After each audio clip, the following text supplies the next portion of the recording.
I went to a meeting and I heard the passion in all of their voices, and I felt like I had found my people. They were talking about supporting their fellow teachers and how can we make school better. This work can't be done alone. We need each other. This is the first time that I've ever actually had a job that had an association. I was like, all right, sign me up. I put myself up there and I got voted in. I like every minute of it so far. We had negotiations, which were really good negotiations. It means a great deal to me, like being the voice of our drivers. We are the union collectively. Our voice can make a difference, and that can impact our students and help with their success.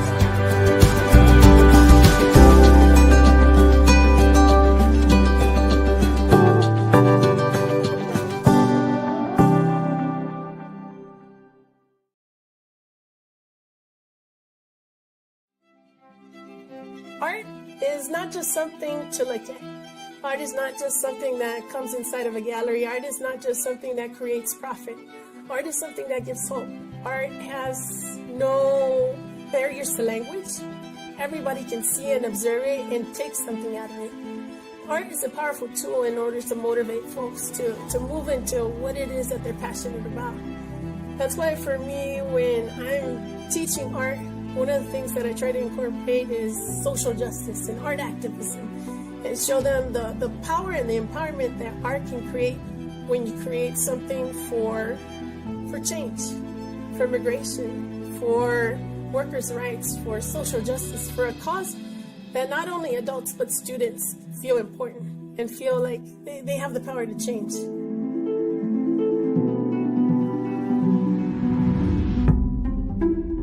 As a teacher in K through 8, during the day I kind of call it like I teach educational art, and during the night I teach citizenship classes. When it comes to education, I feel like education needs to have that connection within community, within education, or within story. So if we're able to create like that connection within our students, with our youth, with even our adults that are still in the process of learning, then we're able to create a better future. And when I work with my young people, it gives me kind of like that power and that inspiration to keep on creating art. When I work with my older adults, when it comes to citizenship classes that I have, it gives me that motivation that there's never an age where you stop learning, and there's never an age where you stop being thankful for what you know. We need people that will keep our families together. We want to go around here living in fear. We will need the strength. I think labor movements are a big part of education, of citizenship, of immigration rights. They come together to say how our story is not done. Our story is not finished. We are not just the only people that are going to end up in our history. We need to push it forward for our children, for our education, and for our future. Our truths are our lives. Our truths are our stories. Our truth is our children, and we need to listen to that truth. The truth is not so much as talking as far as being able to hear each other out. Our empowerment is to be able to give that hope for our families, to give our hope for our educators, to give our hope for our children. That is why we have to fight. There's hope because there's struggles. There's strength because there's times where we feel that we can't do it alone, or we can't do it at all. I want to create something, to create a change for what it is that I want to fight for. So it's that beauty that power and empowerment come together within art. And how students, no matter what age they are, no matter how old they are, can still create and still put forward for progress.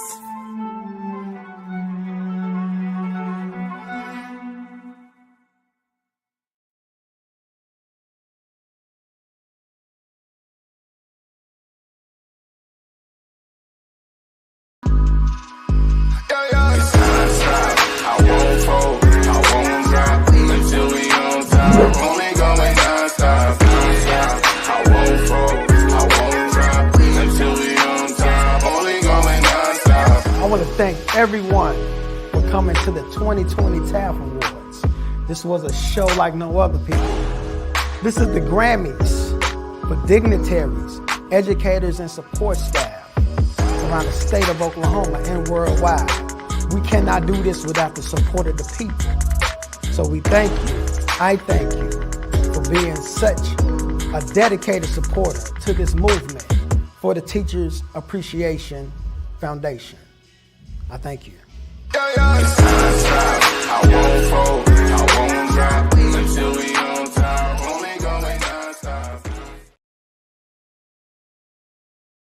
The difference between thinking and doing and living in the 21st century. They teach us about being a real quarterback-oriented games. We don't have to just use video games and live in the shadows of good things because of them. We grow up with agility far larger and bigger than we are tall. Parents are the champions and have to be our first life coaches and know-it-alls. Who knows how this came to be? Coaches will ask you if you know your right foot from your left, if you know yourself, if you act knowingly good or bad, if you can move and negotiate a field with style and form, if you can tackle or throw a pass, or if your last name is that of a clown, if you can let someone know on the team that you are in trouble before you cause yourself or someone else trouble. If you are ready to learn teamwork or aware that you started out today with your pants down or your sportsmanship was left on the kitchen table, if you know the social studies, the alphabets, science, music, characters, and the stats and the numbers of a great student player eligible to stay on the team, and if you know the poise of great athletic champions and their scientific attitudes that are historical or music to us now, if you have the swag of the game, the discipline, the performance, and artistic form down pat, and if you have the style of gymnastics that the sport has with life, if you have the work ethic and determination to make it all seem easy and not a game at all, if you have the knowledge of all the above, or you don't know things like this even make the difference. I think that when it comes to the importance of parents and their field and self-knowledge, wisdom, virtues, and courage, their teachings, love, respect, care that they illustrate on the field and in the grind of life with their actions and their ideas, experiences, muscle, and strategic magic and skills wrapped around us with their priceless love. For their verbs to be that make us winners in this hard and fast third century that without them, kids and adults, athletes could hardly see or do anything at all. Parents teach us the difference between playing video games and playing on the field. Parents teach us how to be champions. A huge hug should go to parents, coaches, and parent-like community people who have love on the field for you and who are champions for your life, both in and out the games.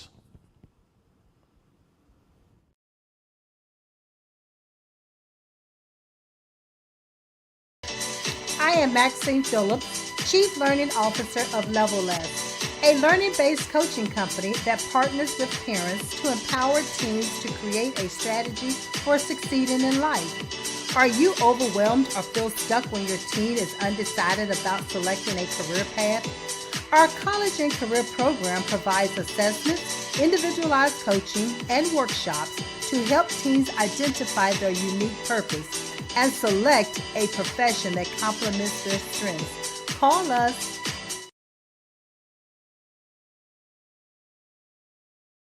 Delegates, please welcome the phenomenal, the inspiring 2023 Teacher of the Year, Rebecca Peterson.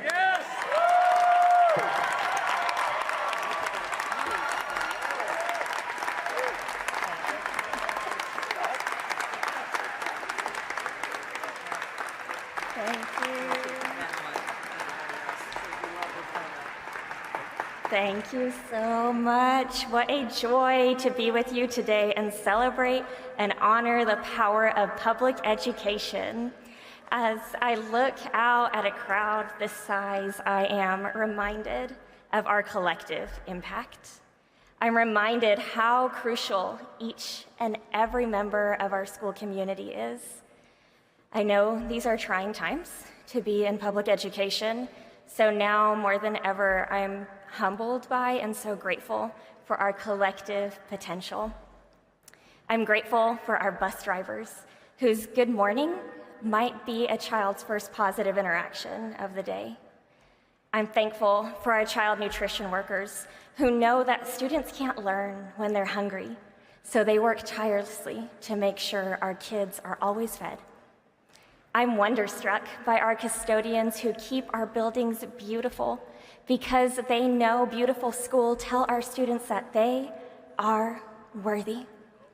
And I'm infinitely grateful to belong to the vocation of teaching, this profession that allows us to invoke that innate, intrinsic curiosity within a child, and in so doing, hold the future.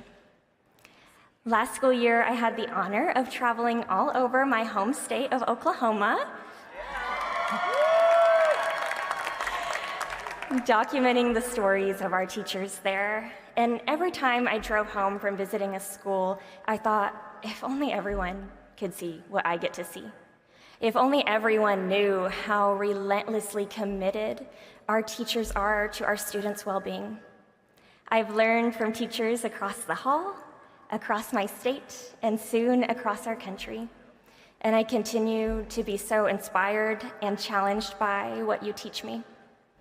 I see the way you delight in decorating your classroom, even though it's often on your own dime and your own time. You do it with joy, because to you, this isn't just a room with four walls. This is where dreams are birthed.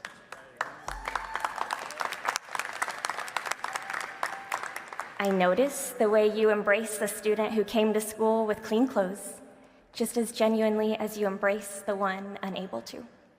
I recognize the way you ask a student how to say something in their native language, and in that moment, help our newcomer trade shame for dignity, just like you did with me decades ago.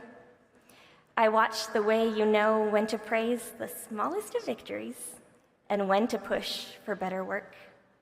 I know the way you write and rewrite letters to parents and guardians, ensuring you do right by them. I remember the way you whisper, "Have you ever thought about being a teacher?" And with one sentence, forever change a trajectory. And I stand witness to the way you make your place a welcome, make your classroom a place of welcome. You don't know this, but there's a student who isn't sure if life is worth living, but he keeps living because of your class. I see you. I and others see you tending to some of the greatest needs of our communities. And here's what I know. Every day, as we unlock the doors of our classrooms, we swing wide the doors of opportunity. Each time we open a book, we open a space to grow. We pick up pieces of broken pencils in one moment and pieces of broken hearts in the next. We show how to add proper place value as we add and place value. We teach on the battles fought for freedom, and we hope this thing we're a part of, this thing called public education, will indeed free them from marginalization, from systemic inequities, from generational poverty. This is why we teach.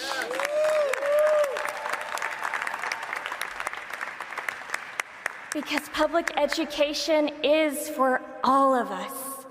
Teachers, you hold our democracy, a kind of freedom not available to every child on this earth. And regardless of our governing structure, we know education is liberation. As an Iranian American woman, I stand acutely aware that liberty for us all is no guarantee. Rather, it's a product of a nation's people insisting we belong to each other.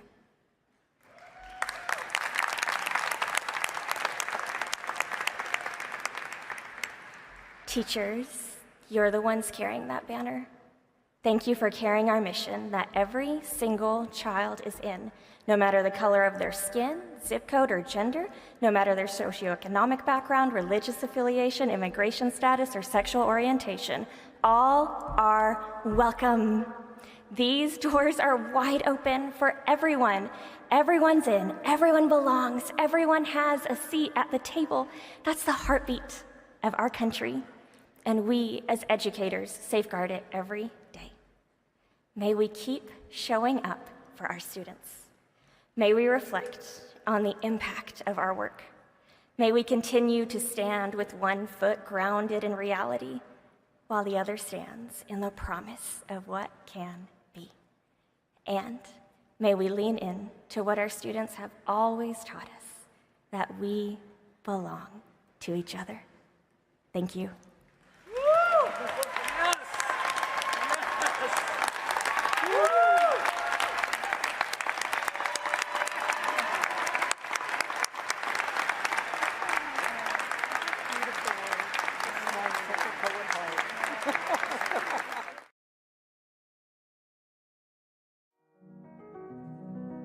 As a young child, I did have a stammering issue. It wasn't really until the 3rd grade where I had an instrumental teacher that really tried to pull me out of sort of the silence I was in. And that's when I really started to articulate that I wanted to be an artist and an art educator. Because I'm the youngest daughter, I saw my sister struggle with having children and having a full-time job. Seeing my sisters and a lot of my colleagues, as soon as they had children, they were like, I want to come back, but I don't think I can. And so they decided to wait until their children were 8, 10, 12. And that's a huge loss to our profession.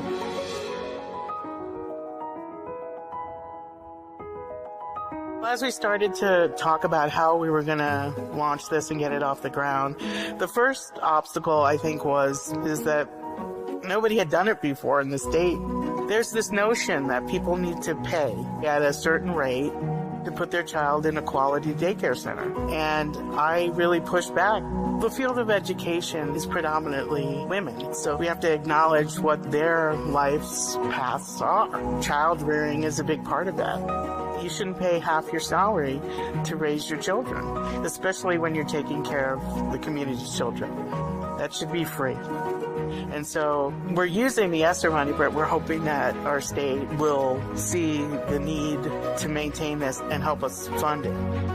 Prior to being here at the center, my daughter was at another childcare center in Santa Fe, which was extremely expensive, cost more than my rent did, and because she got out before my workday ended, I had to sort out like who could pick her up. So when they opened the center and I received a spot through the lottery, it was an easy decision because the hours are suited to the schedule of people working for the school district.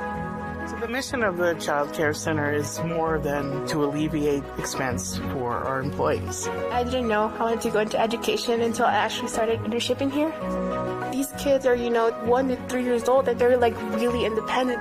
When I was growing up, it was just, okay, go play with the toys. It's here, they have a curriculum that they're teaching the kids. This is not any normal child care center, it's more than that. It's an environment that's gonna help them discover and be curious about art and books and reading and all the things that we want young children to be exposed to. And we partner with museums and do other things like that. They really emphasize a lot of the social emotional learning. It's how to interact with peers. And I think those are skills that are so important and will benefit her for the rest of her life. If we don't invest in raising children, then we're not really investing in a female workforce. We need more resources. We need a center like this where we can place our children and feel confident that when we come and pick them up, they've had a great day.